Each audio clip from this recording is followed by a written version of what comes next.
كي تخمم في حاجة مازالت ما صارتش راك تعيشها مرتين، مرة وقت اللي انت تخمم فيها ومرة وقت اللي هي تصير. واصلا هي مازالت ما صارتش، وفي الاغلب عمرها ما هي مش تصير.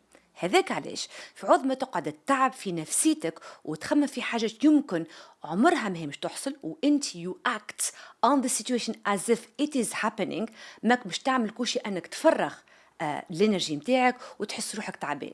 هذاك علاش فين ما يجي قدامك هالنيجاتيف ثوتس هذوما، على خاطر انت قاعد تتصرف على اساس انه ثم مشكله تتصور انها مش تصير، اما هي for now didn't happen yet. وكما قلت لكم في معظم الاوقات عمرها ما مش تصير.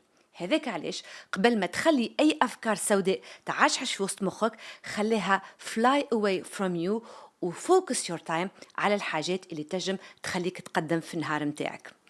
Think about this and try to apply it.